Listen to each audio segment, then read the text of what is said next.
clé pour la structuration de la nouvelle manifestation de Dieu.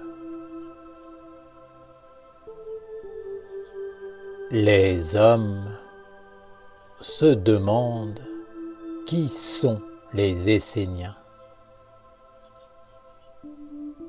Sont-ils des religieux et une église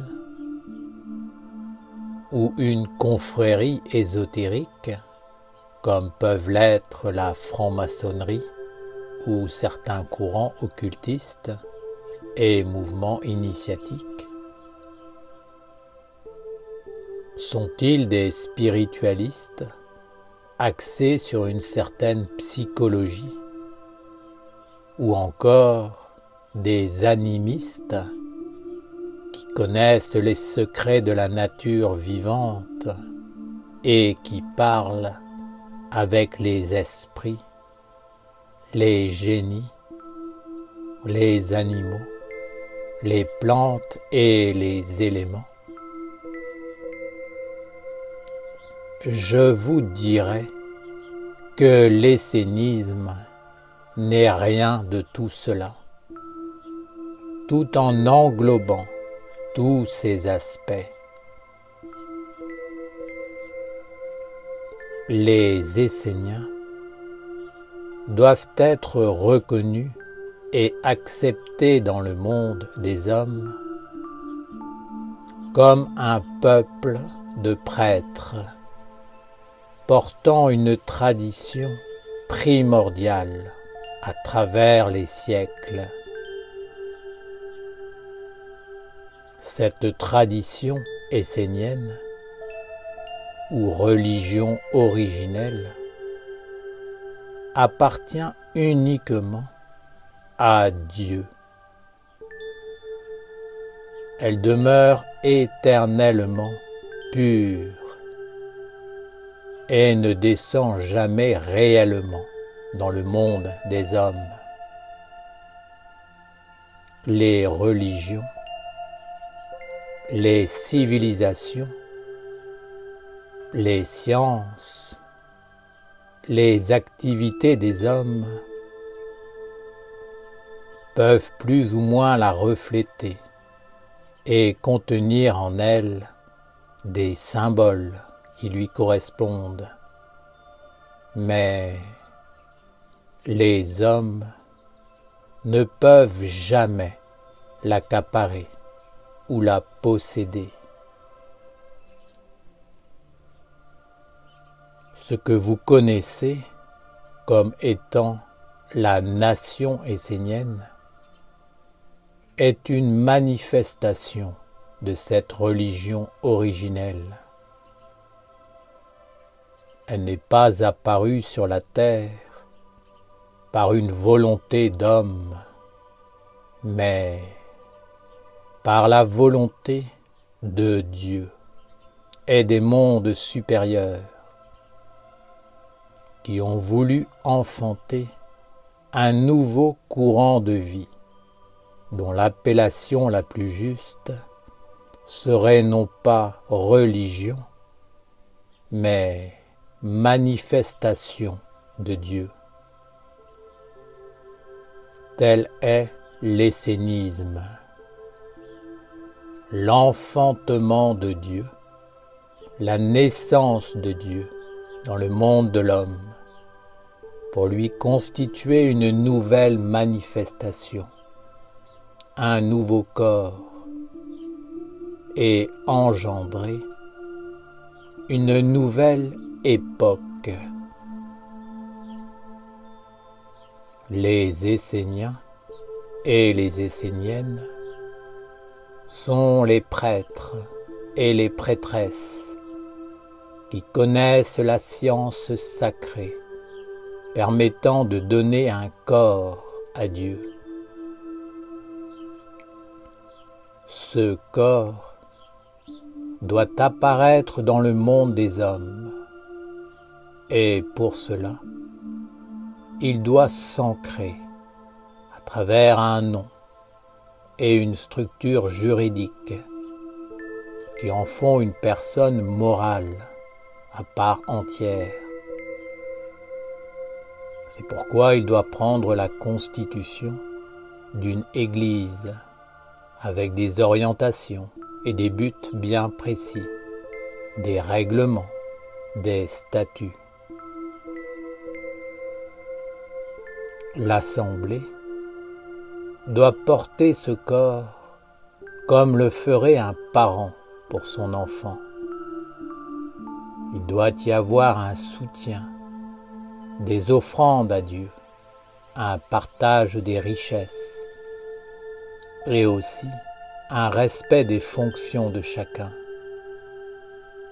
Cela doit être bien pensé et réalisé dans l'harmonie, afin que chaque Essénien, Essénienne, puisse s'engager en conscience et servir Dieu en étant à sa juste place.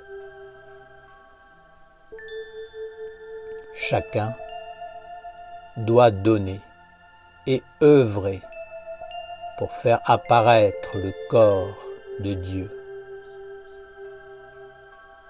Au sein de cette nouvelle manifestation de Dieu, l'aspect de l'étude, de l'éducation, de la formation doivent également être présents.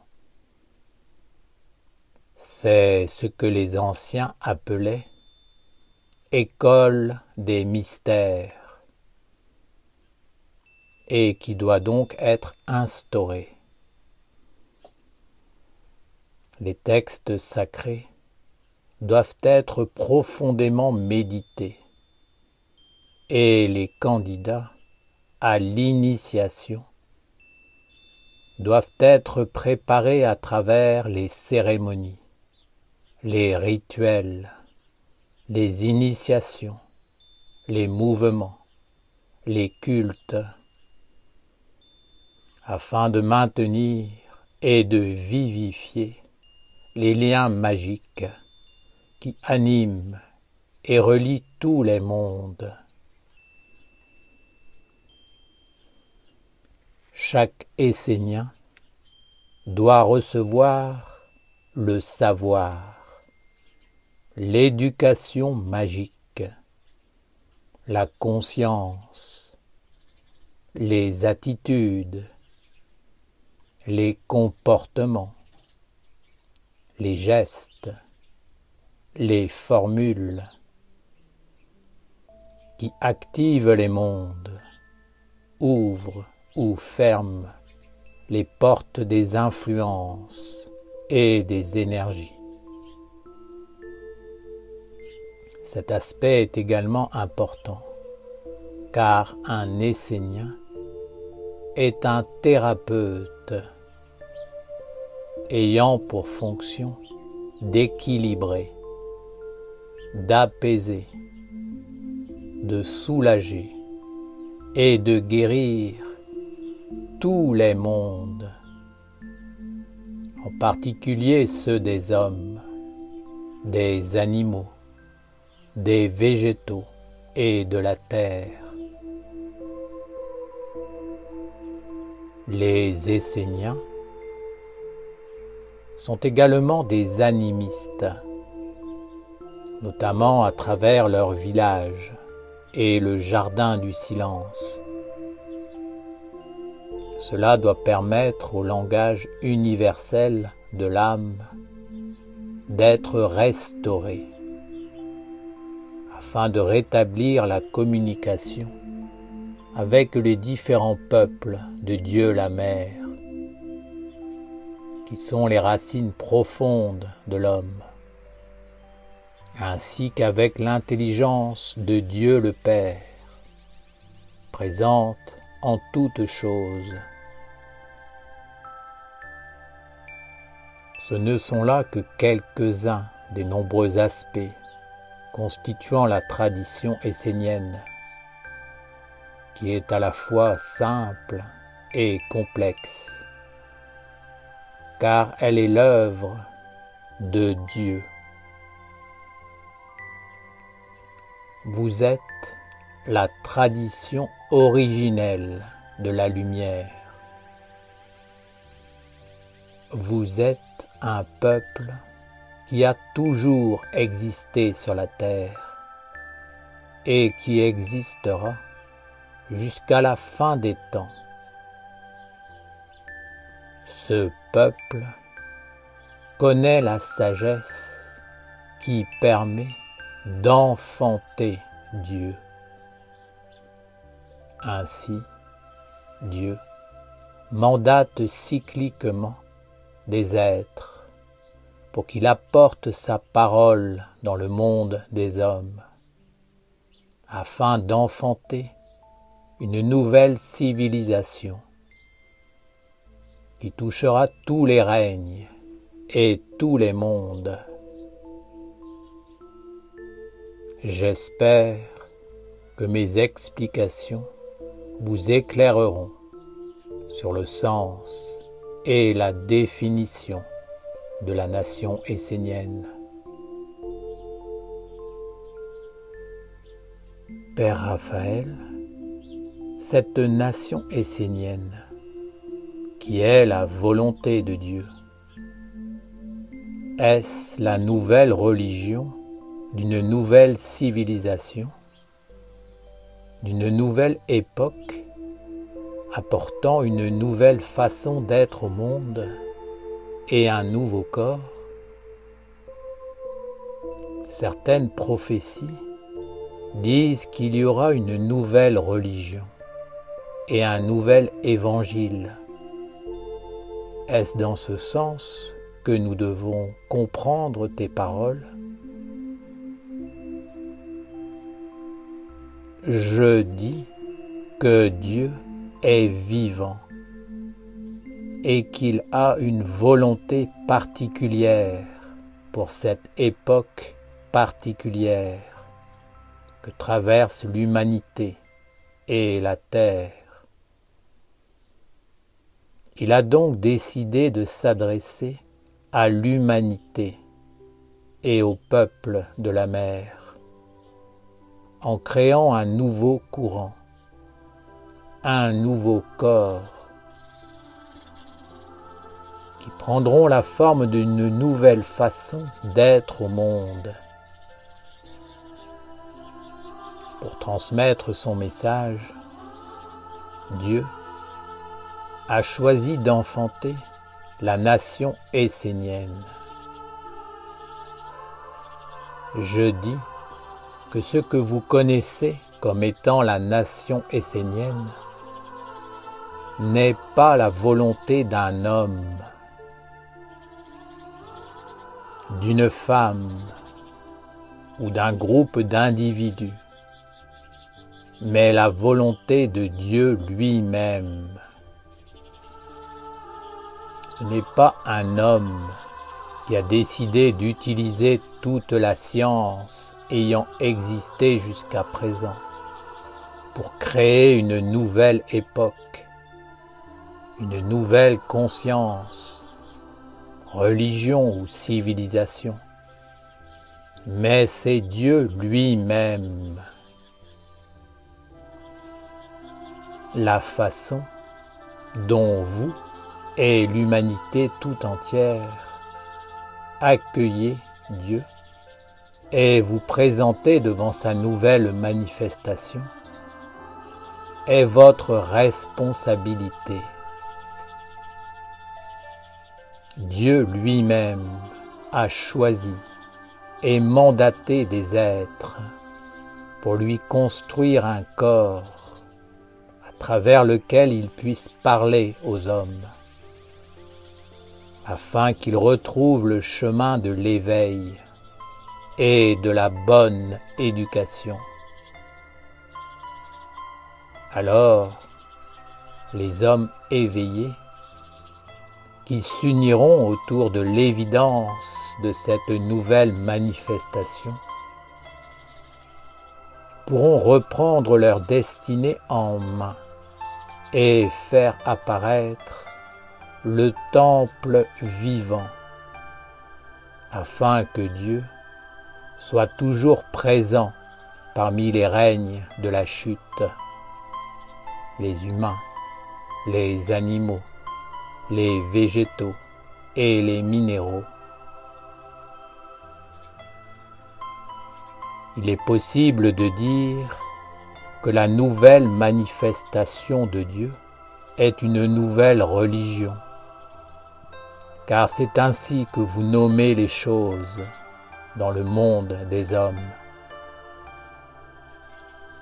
Plusieurs religions ont été la manifestation de Dieu, et maintenant, il y en a une nouvelle, qui est toujours la même, mais qui se manifeste en accord avec l'époque actuelle.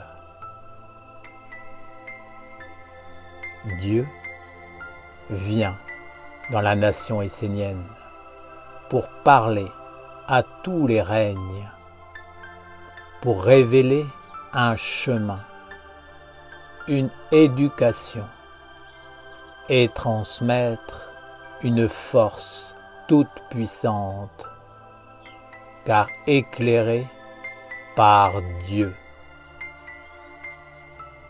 Ce chemin, cette éducation, explique comment l'homme doit vivre sur la terre, en formant un corps à Dieu, à travers les psaumes des 4 grands archanges de la création. En cela, la nation essénienne porte un livre sacré qui est la révélation de Dieu lui-même. Ce livre est la source pure auprès de laquelle les hommes devront venir s'abreuver pour être inspirés et comprendre les fondements de l'essénisme. Que chacun fasse sa part pour que Dieu soit victorieux au sein de la nation essénienne. La nation essénienne est la constitution du corps, du futur, afin que Dieu le Père, les dieux, les archanges, les anges, les hommes, les animaux, les végétaux et les minéraux puissent trouver leur place et entrer dans le grand service pour la création de ce corps de Dieu. Ainsi pourra apparaître la perfection de l'incarnation de Dieu.